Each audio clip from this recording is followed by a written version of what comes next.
بهاری و موسیقی نوروزی است که ما گروه ایجادی تلویزیون ورزش را به موقع در دهه پوشین می‌آورد. پیش از آغاز مسابقات نقطه‌اش کشتیگیری مردم با هم جمع آمده خرد و بزرگ از موسیقی نوروزی می‌رقصیدند و بارید خاطره می‌کردند. نوروز عجم به این دهه نیز شکوه و شهامت خود را با قبای سبزپوش آرا داده بود. هر یک نفر چی جوان چی پیر و برنادلان همه با همدیگر در این روز فرح شادی میکردند. با جلوی پرچم جمهوری تاجیکستان بعد از قسمت فرهنگی گوشتین هم آغاز گردید. درود و سلام میگویم به همه شما مخلصان و هواداران گوشتین. اکنون لحظه میرویم با رقابت های گوشتین ناحیه دنقره دهه پوشینگ. از روی عنعنه این دهه همه ساله مکان این مسابقات پیشنهاد میگردد و پهلوانان نورس و جوان میان همدیگر گوشتین میگیرند. چنین پرتاب های زیبایی که سر کتف است از جانب پهلوانان محلی و همچنین پهلوانان مهمان پیشکش مخلصان میگردید و از زیبایی این پرتاب ها مردم حلاوت میبرد. اکنون هم دیاران عزیز برای دیدن این پرتاب های زیبا و گلچین از گوشتین به طور مختصر ما پیشکشتان میگردانیم. این ورزشگاه دهه پوشینگ است که قبای دانه باور کرده است و مخلصان گوشتین پهلو میان بین همدیگر نشسته برای پهلوانان دوست داشته خیش مخلصی میکنند. سر اول پهلوانان نورس به میدان آمدند، بعدا پهلوانان جوان و پهلوانان بودند که آنها در منطقه های ولایت ختلان شکوه و شهامت داشتند. اکنون اینجا فرصت فرا رسیده است که ما پی در پی شما را از رقابت های پهلوانان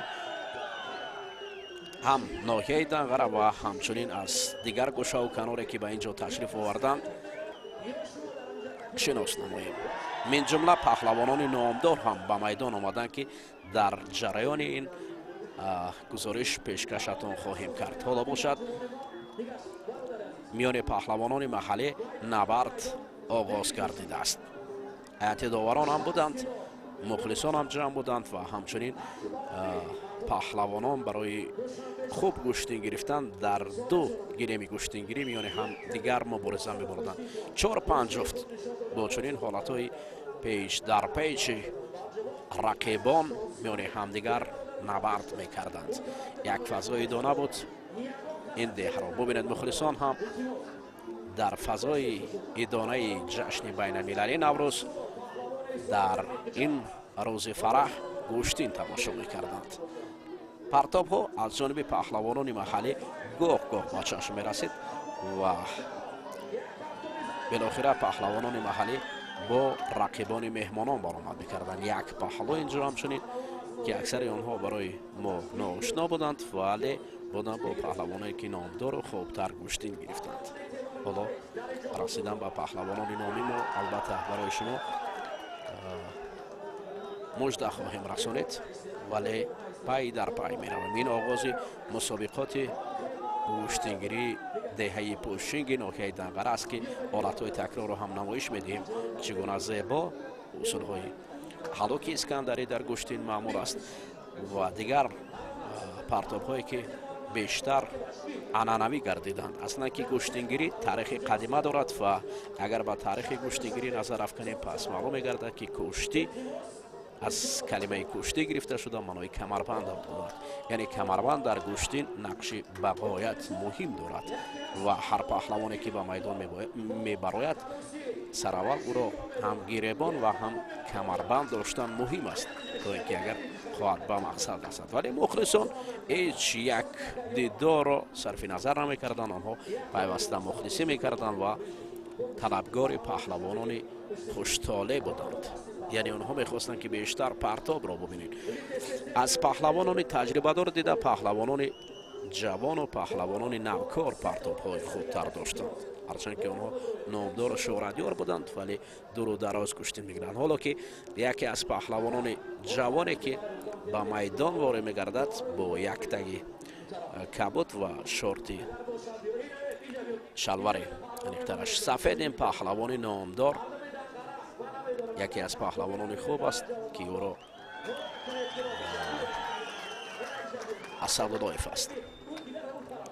محیدین اسداللهیف ببینید چگونه خوب گشتین میگیرد با رقیبش. حالا ما همین نبرد رو پیشکش شما میگردانیم با کمربند سبز است. محیدین اسداللهیف او دائما در رقابت مست در همین مسابقات خیلی خوب میدرخشید. رقیب نزدیک میآورد، رقیبان ببینید کمربند میداشت و عکس العمل ها را هم به کار میبرد. سر اول یک حرکتی و بی‌نتیجه بود و در اینجا دیگر پهلوانان محلی هم پرتاب های خوب داشتند.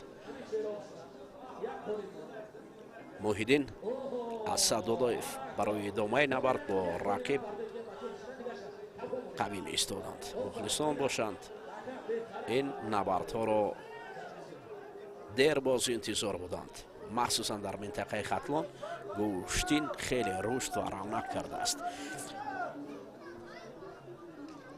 محیدین اسداللهیف هنوز هم با رقیب گوشتین میگیرد. رقیب با همون سرالباسی محیدین است، فقط اینجا عوض در کمربند است که با کمربند سیاه رقیبی او مقابل محیدین اسداللهیف آمده است. آغاز خیلی خوب و جالب تر بود. حالا کمربند دریافت میکند و برای اجرای اصول ببینید اصول کمره میگیرد و بیرون از میدان پرتاب حلال است که در گوشتین میرید چون این پرتاب زیبا رو به حلال تصور کردن غیر امکان است و دیدن مخلصان از چون این پرتاب ها حلاوت بردن و همین بود که مخلصان محیدین زیادتر میگردن. حالا میرویم دوباره به این پرتاب زیبا که محیدین اسداللهیف رقیب را پشت آورد و داور این حالت را صدرت امتیاز بلند حلال نشان داد. مخلصان پای هم می آمدند، بعضی از نفران زیادتر می گردید. پهلوان ناحیه ونج با یک تکی سفید و کمربند سرخ گوشتین میگیرد با پهلوان است ناحیه بلجوان. خیلی حرکت میگردیم پهلوان ونجی برای رقیب را به زمین آوردند و همچنین دیگر پهلوانان منطقه ختلان هم زیاد بودند، اصلا که پهلوانان شهر دوشنبه هم بودند چون پهلوان از ولایت مختار کوهستان بدخشان و انجام زمین است که با یک تگ سفید و کمربند سرخ میان رقیب گوشتین میگرفتند. اکثر رقابت ها مساوی میشدند که مخلصان میخواستند که نه مساوی، حتی بانوان در اینجا حضور داشتند و رقابت پهلوانان را تماشا میکردند. این دیدار دور و دراز دوام میکرد. کوشش ها از جانب پهلوان ونجی بیشتر به چشم میرسید برای پهلو آوردن حریف. سعی و کوشش میکرد تا رسیدن به رقابت پهلوانان سنگین وزن. اینجا دوباره کوشش و حرکت های پهلوان ونجی رو میبینیم که برای نزدیک آوردن حریف و برای پخت پشت گردن و داور مرکز این حالت را پهلو نشان میدهد. اصلا که برای دست بالا گردیدن او رو میبایست که حریف را دو شانه زمین آورد.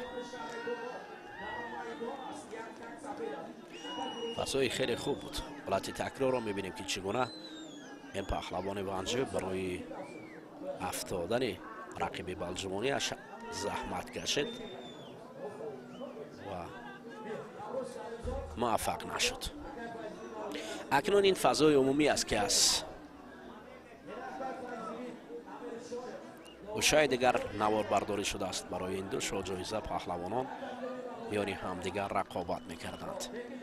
حالا برای صاحب شدن این شاجایزه پهلوانان برآمد میکردند. دوباره ما پهلوان خوشتاله کشور که در این مسابقات مخصوصا خوب درخشید محیدین اسدالله‌اف رو میبینیم. اکثرا که در میدان طرفداران این پهلوان خیلی زیاد کردید. بعدا اکثر مخلصان طلب میکردند که پهلوان بیشتر به میدان بیاید در مقابل پهلوان شهر کلاب. حالا محیدین اسدالله‌اف رقابت را ادامه میدهد. عرفان یک حالت بسیار خطرناک از جانب پهلوان شهر کلاب بود که با یک تگ سفید کمربند سرخ محیدین اسدالله‌اف را برای پهلو آوردن کوشش میکرد. همچنین پهلوانان محلی بودند زیادتر پیرانکار که مخلصی گوشتین هستند. همه برای تماشای نبرد آمدند. این پهلوانان محلی هم اکنون رقیبان تخت پشت میزنند. این حالت ها بیشتر بود. اصلا که چون این مسابقات برای پهلوانان محلی یک راهگشا به مسابقه های سطح بلندتر می رود. نوروز کریمزاد نیست پهلوان یک تک سبز با کمربند سیاه گوشتین میگیرد. در اینجا مردم باشد دائما در حرکت هستند. بعضی ها نو و میدان میآیند، بعضی دیگر باشد جایهای خود را اشغال میکنند، عوض میکنند و بیشتر مردم لب میدان نشسته از دیدارها حلاوت میبرند. خیلی زیاد بود مردم.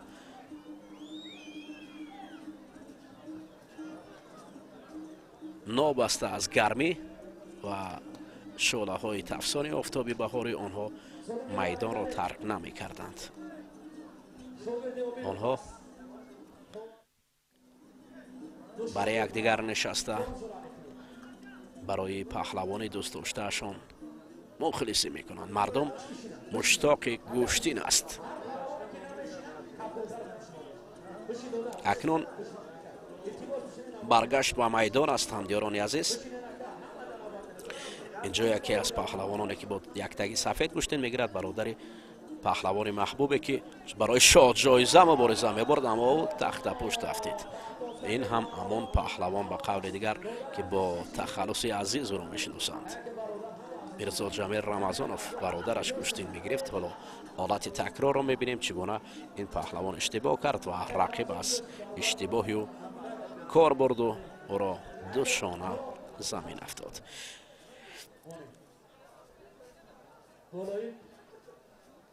این پهلوان دیگری ارشتون زمین مولا رجب خلیفه است که با یک تگ سبز برای دوره های اول مبارزه میبرد. حتی برای دوستداران گوشتین هم امکان دادن که در میدان نبرد کنند تا اینکه آنها به قول دیگر آرمان هایی که در دل دارند برای خود نشان دهند. این آرزوی آنها است که در میدان گوشتین گیری و از این خاطر کمیته تدارکات برای بعضی از آنها امکان داد که در میدان دلاوری مبارزه برند. مولا رجب خلیفه در رقابت ها مقابل پهلوانان ولایتی ختلان گوشتین گرفت قدر خوب نه درخشید در این مسابقه را برند. اما چون پرتاب های زیبا بودند که باوری دارم با دیدن این حالت ها کس حلاوت میبرد. چوباله و قابان دو بازو کشا بیزن رقیبان از زمین بر هوا همین شیوه است. حالت این وصف شعر را در پرتاب نوبتی میبینیم که چگونه از زمین بر آسمان چوباله و قابان آمدند. یک یک پهلوانان نامدار هم به میدان می آمدند. اما چون بالا قید کردیم که از دیدار پهلوانان نامدار دیده رقابت پهلوانان محلی خیلی رنگین و جالب تر می شد. چون این حالت ها بود. چنین حالتها بیشتر بود. پهلوان بلجوانی را امکان دادند که بعد از نبردش با رقیب ونجیش با دیگر رقیبان رشد گیرد و این نوبت موفق هم شد. او حریف را دو شانه زمین آورد. نفسی آزاد هم میکشد.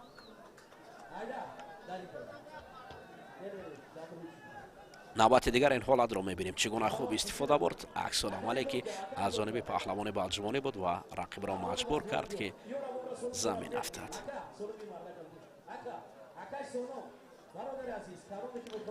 حرکت های نوبتی پیشکش ما میگردد. اسدالله محیدین اسداللهیف هم در میدان چرخ میزد. مقابل حریفان جستجوی یکدیگر میکردند. مخلصان باشند اما پزمان برآمد پهلوانان شهرتیار کشور بودند. یک جفت دیگر را ما لحظه پیش دیدیم. یک نوار خوب اینجا پیشکش میگردد. این جفت با یک تگ سبز تشکیل میدهد. حق نظرف را بر مقابل فرهادов پهلوان ناحیه درواز ولایت مختار کوهستان بدخشان. حق نظرف با این پهلوان دو رو دراز کشتین گرفتند. مردم گمان داشت که در اینجا پرتاب های خوب می شود میان پهلوانان نامدار، اما افسوس که این حالت ها کمی در کم با وقوع می پیوست.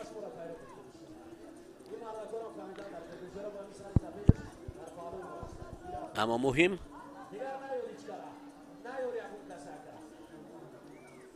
سرجمی پهلوانان بود. حق نظرف با یک تگ سبز کمربند سرخ بر مقابل فرهادов ادامه نبرد میکنند.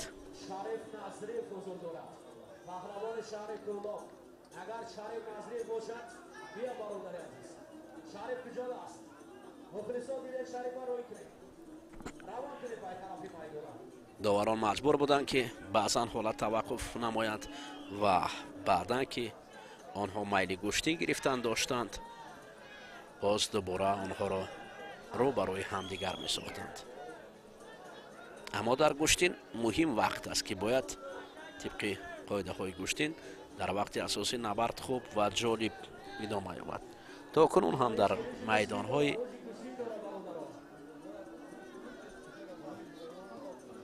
منطقه ها پهلوانان دو رو دراز گشتین میگیرند. مردم هم میخواهند که آنها برای به دست آوردن امتیاز ها بیشتر و بهتر گشتین گیرند و از پرتاب های جالب و دلنشین حلاوت برند. حالا داور مجبور میگردد که آنها نزد سرداور بیارد و قرار نوبتی را برآورد. اما مخلصان ترک میدان میکردند. از کشتن پهلوانان نامدار حلاوت میبردند. جا کمالوف پهلوان سنگین وزن با یک تگ کبود بر مقابل عمر رسولوف پهلوان شهر ایسار گشتین میگیرد. عمر رسولوف این جوان است که نوکک در جام رئیس شهر دوشنبه اوید به گشتینگیری برنده مدال طلا گردیده بود. در وزن خیش در قسمت فینالی با همتالار خود حق نظرف گشتین میگرفت. اگر در یاد داشته باشید محیدین اسداللهیف باشد دائما رقیبی وزن میکرد و برای پیدا کردن حریفان در جستجو بود چون که او خوب میدرخشید.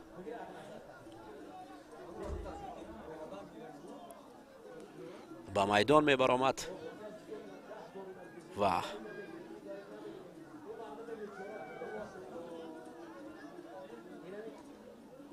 مبارزه خوب هم میبرد.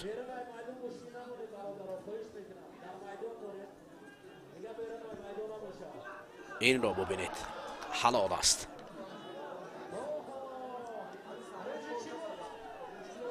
این همون محیدین اسداللهیف است که در پرتاب رقیبان فعال بود. همچنین پهلوان ونجی هم رقیبش را به تخت پشت افکند. یک بار دو پرتاب را میبینیم در مرکز میدان. پهلوان ونجی است و از کنار بالا باشد محیدین اسداللهیف. سر اول محیدین اسداللهیف رقیب را تخت پشت میآورد و بعدا پهلوان ونجی هم حریفش را زمین میآورد.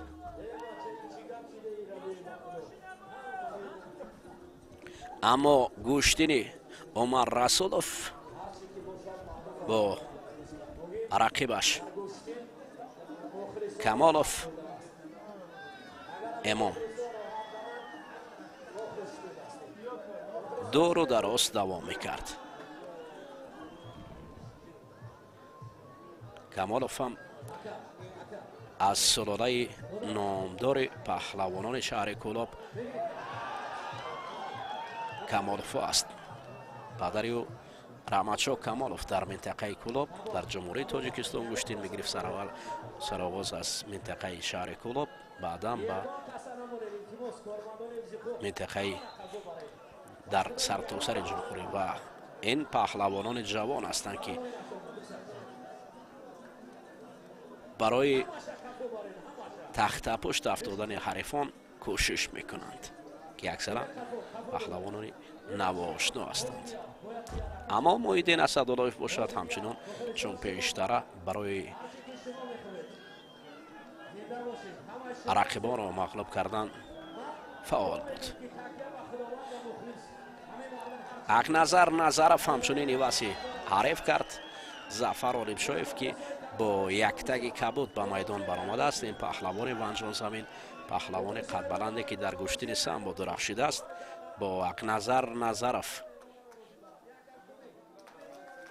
برای امتیازهای اول مبارزه می بردند. اما افسوس که این دیدار چون رقابت های دیگران دور و دراز بود.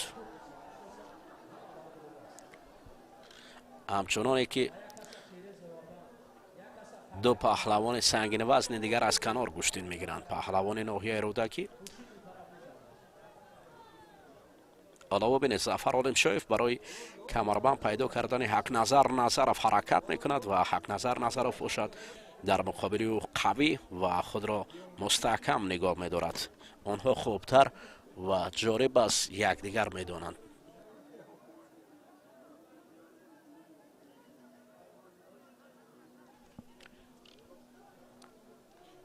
حقنظر نظرف دیدارش با ظفر عالیمشاهیف با قرار داوران مساوی جمع بست میگردد، چون که این دیدار طولانی بود و مجبور شدند داوران که چنین رقابت های دور و دراز را مساوی جمع بست کنند. اما محیدین اسداللهیف پهلوان میانه وزن گوشتینگیر دائما در پرتاب ها عالی بود. ببینید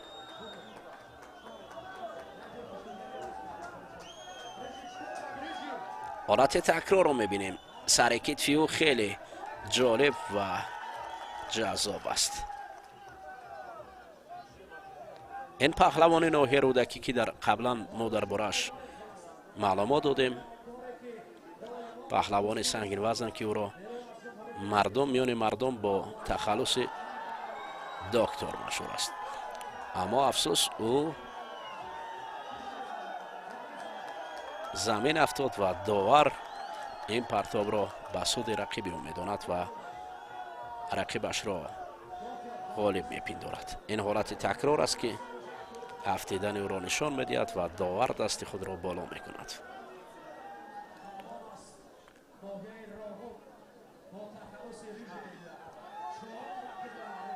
مخلصان امان و انتظارند.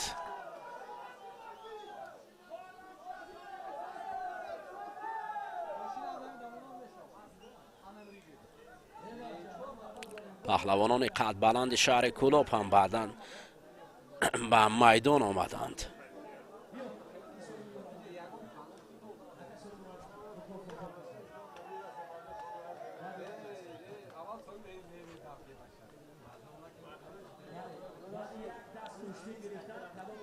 فردوس نسیموف پهلوان شورادیور شهر کلوب هم گوشتین گرفت. محیدین اسداللهیف حتی با رقیبان قد بلند و سنگین وزن به میدان می آمد. ببینید او در پرتاب رقیبان همتا نداشت، خیلی خوب کار میکرد.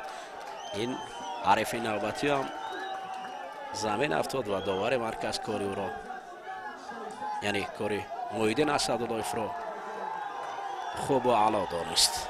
حالت تکرار پیشکش میگردد. فردوس نسیموف با فرهادوف به میدان آمدند. اکنون اینجا یک پرتاب زیبای دیگر از جانب پهلوان شهر ایسار عمر رسولوف بود که پیشکش ما گردید. عمر رسولوف رقیب را دو شانه زمین افتاد و امکان داد برای عمر رسولوف که به مرحله های منبع رود. ببینید حالت تکرار رو چگونه زیبا است که عمر رسولوف در شکست حریف خیلی فعال بود.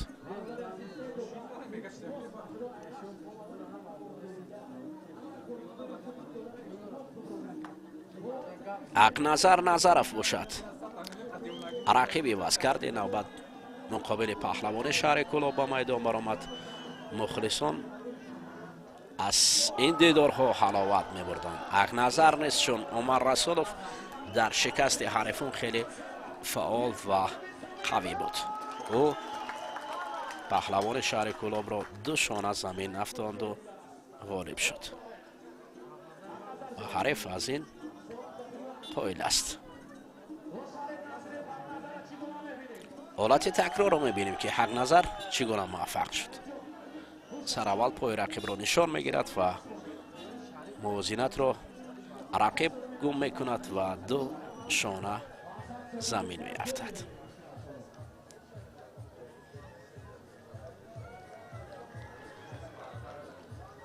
جای دیگر باشد پهلوانان محلی هم گوشتین دارند، مخصوصا پهلوانان ناحیه دنقره در اینجا خوب درخشیدند.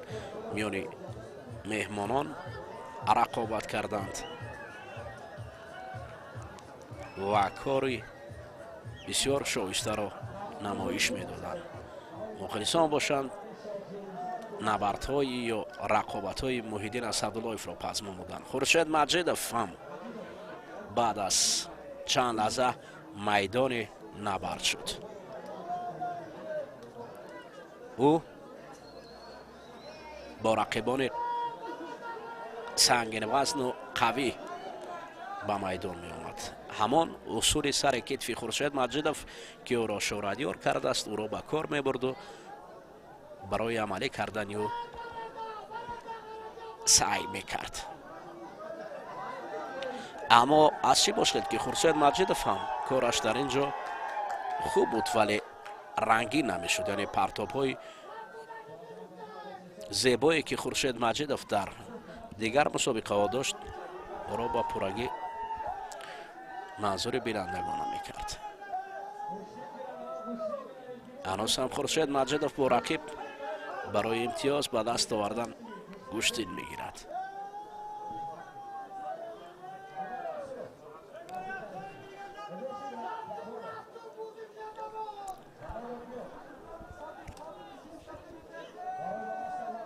این پهلوان قد بلند ما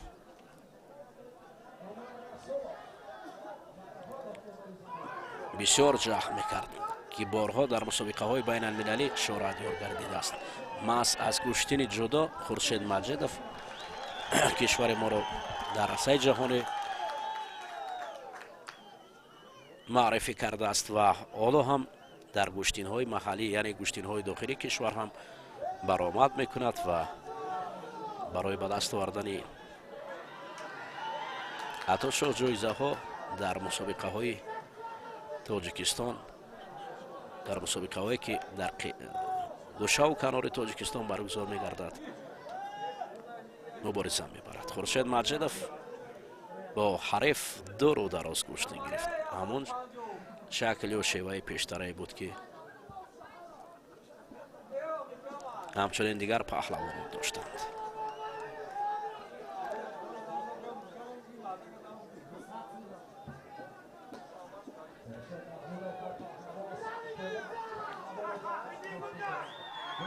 سر کتف. بله این نوبت اکنون خورشید مجیدوف رو موفق گردانید و همون شیوه دیرینه و برای پیروزی آورد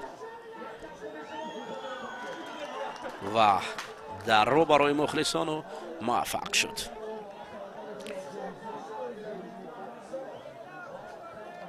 در حالت تکرار میبینیم چگونه سر کتفی اولی بود که عارف حتی فرصت پیدا نکرد برای سمت دیگر تابش دادن خود و با همین شکل و شیوه خورشید مجیدوف در این دیدار دست بالا گشت.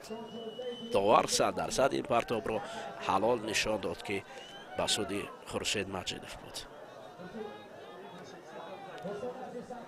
در اینجا مادران خواهران بهر فرزندان مخلصی میکردند. بعدا خورشید مجیدوف با شریف نظریف برای شاه جایزه رقابت را شروع کردند. همچنین برای به دست آوردن شاه جایزه دوم باشد عمر رسولوف با فرهادوف رقابت کردند. براستی این دیدارها خیلی طولانی دوام کرد. مخلصان میخواستند که میان این پهلوانان پرتاب باشد، چون که زیبی گوشتین این پرتاب است. هر پهلوانی که موفق برای پرتاب میشود او عزیزی مردم میگردد. مردم رو ببینید، مردم به صبرانه منتظر است و همه مشتاق پرتاب است. اما نبرد میان این پهلوانان یعنی این دو جفت نه اونقدر رنگین بود. مردم اطراف نشسته با دقت نظر میکردن که آلت پرتاب را ببینند. اما افسوس که این دیدارها یک در یک افضلیت میداد ولی هیچ نتیجه نبود. خورشید مجیدوف هم برای سر کتف کردن شریف نظریف جهد میکند و همچنانی که عمر رسولوف مقابل فرهادوف مبارزه میبرد. خیلی طولانی بود. مردم هم از این حالتها باور داشتند. چنانه که خورشید مجیدوف سر کتف میکند، عمر رسولوف هم فرهادوف را برای زمین آوردن تلاش میکرد، اما بی نتیجه بود. عکس العمل ها بود، حرکت ها بود. یعنی این دو شاه جایزه که گذاشته بودم به خاطر همین دو جفت بود. اما خوشدل نفر دیگر بود که بعدتر خواهیم دید. کمیته تدارکات دائما برای رقابت ببینید بحث میکردن، اما خورشید مجیدوف را با شریف نظریف دیدارش را مساوی و همچنانه که بعدا مردم نزدیک اومد عمر رسولوف با فرهادوف گوشتین میگرفتند. آنها میخواستند که مساوی این دیدار را نحسابند.